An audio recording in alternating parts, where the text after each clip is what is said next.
Men today are loud, exposed, and scattered. They announce plans before they build foundations. They speak goals before mastering themselves. And when pressure arrives, there is nothing underneath. No order, no backbone, no internal command. History was not shaped by men who explained themselves. It was shaped by men who worked in silence, under oath, bound by discipline, structure, and restraint. There were orders that understood a brutal truth. Power grows quietly, or it collapses early. If your life is disorganized, it is not because you lack information. It is because you lack command. This is not about aesthetics or productivity. This is about rebuilding a man from the inside out, without permission, without applause, and without witnesses. You were taught that visibility is strength, that progress must be shared to be real, that if no one sees it, it doesn't exist. That belief has weakened men more efficiently than any enemy ever could. Loud men feel powerful until pressure tests them. Silent men are tested long before they are seen. Silence is not absence, it is containment. It unsettles insecure systems because it cannot be measured, mocked, or managed. Every serious order understood this. What is exposed is vulnerable. What is concealed is protected.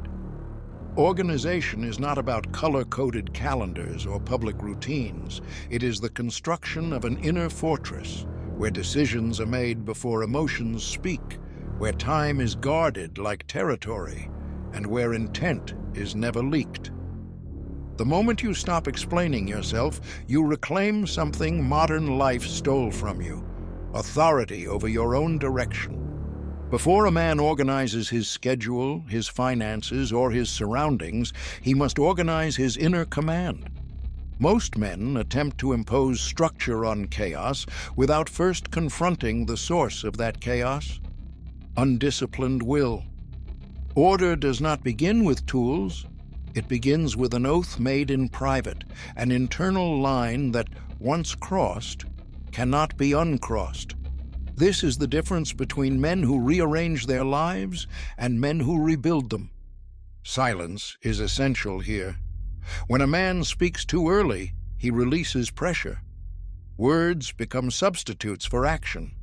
Silence forces completion. It creates weight. It demands follow-through because there is no audience to satisfy except conscience. This is why ancient orders enforced restraint of speech, not as mysticism, but as engineering of character. To organize your life like a Templar is to establish hierarchy within yourself. Values above comfort, duty above impulse, direction above emotion. Without this internal chain of command, every external system eventually collapses. A man who lacks self-command will sabotage his own order the moment it becomes inconvenient. True organization is not cleanliness or efficiency. It is alignment. When thought, action, and restraint move in one direction, friction disappears. Strength consolidates. Clarity sharpens. And the man no longer reacts. He governs. The moment a man begins to broadcast his progress, he weakens it. This is not psychology. It is mechanics. Attention diverts energy. Validation replaces resolve. And the work that should be carried in silence becomes dependent on reaction. Men who speak too much about their discipline are often negotiating with themselves, not committing. They seek witnesses because their foundation is unstable. Silence is not secrecy for its own sake. It is protection. When your plans are known, they are judged. When they are judged, they are pressured. And when they are pressured before maturity, they fracture. Strong men understand timing. They know that construction requires isolation, and exposure comes only after consolidation. This is where masculine values become visible through restraint. Respect toward women is not loud declarations or performative sensitivity. It is stability. It is boundaries. It is a man whose life is ordered enough that his presence brings safety, not volatility. Disorder creates unpredictability. Unpredictability erodes trust. Silence, when paired with discipline, restores it. Brotherhood follows the same law. Serious men do not bond over talk. They bond over shared standards, unspoken rules, and mutual restraint. Honor does not need explanation. It is recognized by those who carry it. When you build in silence, you remove the need to convince anyone of who you are. Your structure speaks later, and when it does, it speaks with weight. This path is not improvised. Discipline must be trained, not admired. There is a structured reclamation designed for men who choose order over noise and command over impulse. 60 days, no exposure, no excuses. Link pinned in the first comment. A man organizes his life by establishing hierarchy, not by chasing balance. Balance is a comfort word. Hierarchy is a command structure. The body comes first because a weak body negotiates discipline. The mind follows because an undirected mind sabotages order. Then duty, then legacy. Anything outside this order eventually consumes what is beneath it. Time must be treated as territory. Every unguarded hour will be occupied by distraction, reaction, or another man's priorities. Men who feel busy are often disorganized defenders. They respond instead of deciding. Organization means pre-decision. It means determining in advance what deserves access to your attention and what is denied entry without debate. The mind must be fortified, not motivated, fortified. This means eliminating constant input, reducing opinion consumption, and refusing emotional volatility as a guide. A reactive man cannot be organized because he is always responding to external pressure. Discipline creates distance. Distance creates clarity. Clarity restores command. Disorder weakens masculine authority because it fractures trust, both self-trust and external trust. When a man cannot rely on his own routines, his word loses weight. When his word loses weight, his presence loses gravity. Silent consistency repairs this, not intensity, not enthusiasm, consistency.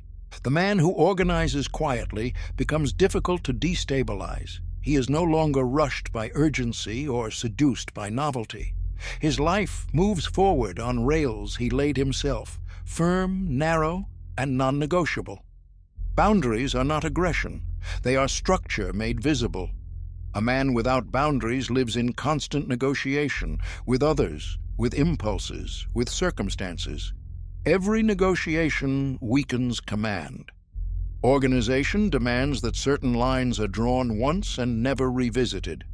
What enters your time? What accesses your attention? What is allowed to disrupt your routine? These decisions are not emotional, they are architectural. Restraint is the proof of strength. Any man can react, any man can speak, any man can indulge. Few can withhold. Fewer still can remain composed under pressure without needing to explain themselves. This restraint is not suppression. It is control. It is the ability to choose response instead of being dragged into it. A disordered man mistakes impulse for authenticity. An ordered man understands that discipline is freedom earned. Routine functions as modern armor, not comfort, not rigidity, armor. It absorbs chaos so the man does not have to. When routine is established, external disorder loses leverage. Emergencies no longer feel catastrophic. Temptations lose urgency. Fear loses volume. Courage becomes functional, not dramatic. Legacy thinking completes the structure. A man who organizes only for himself builds something fragile. A man who organizes for continuity builds something durable. Every decision is measured not by convenience, but by whether it strengthens what will remain after him. This shifts behavior immediately. Waste becomes intolerable. Drift becomes unacceptable. Order is not about control over life. It is about refusal to be ruled by it. Every man who takes discipline seriously eventually reaches the same conclusion, whether he names it or not. There is a standard of strength that cannot be improved, only approached.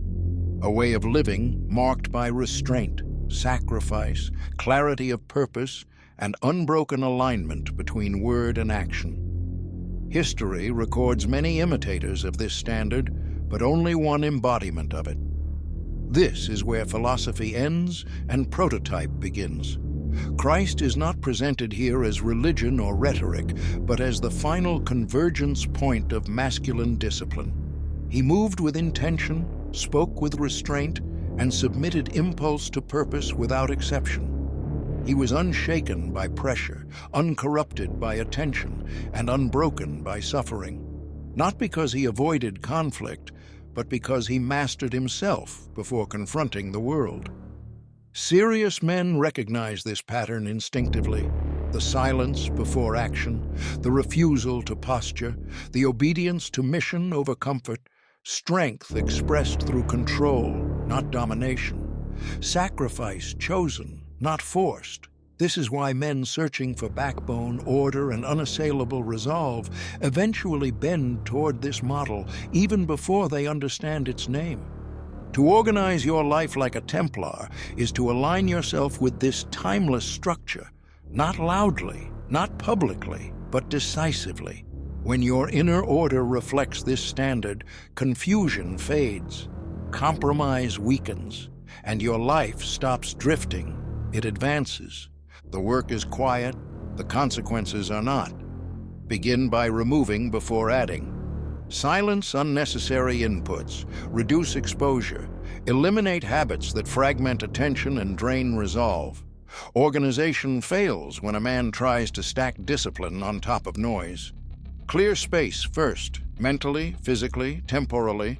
Establish non-negotiables. Fix times for rising, training, work, and reflection.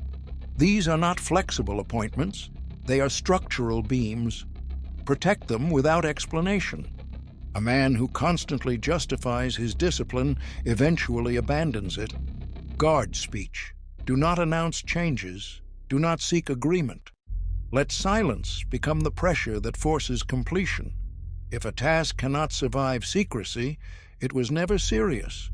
Order your priorities deliberately: body, mind, duty, legacy. Anything that does not strengthen one of these is excess. Excess creates drift. Drift erodes authority. Finally, review weekly in solitude, not emotionally, tactically. What held? What failed? What must be reinforced? This is how structure is maintained, not through motivation, but through inspection. Organization is not an event. It is a posture. Once assumed, it must be defended daily. No one needs to know what you are building. In fact, it is better if they don't. Explanation invites interference. Silence invites completion. The world is full of men who speak well and stand weak. Do not join them. Choose the harder path, the one without applause, without validation, without witnesses. Order your life quietly. Fortify your mind. Establish command. Let restraint become your signature and discipline your language. When results arrive, they will not need translation. Strength never does. This is how men were forged long before attention became currency. And it is how they will be forged again. Build in silence, stand in structure. When you are ready to be seen, you won't need to announce it.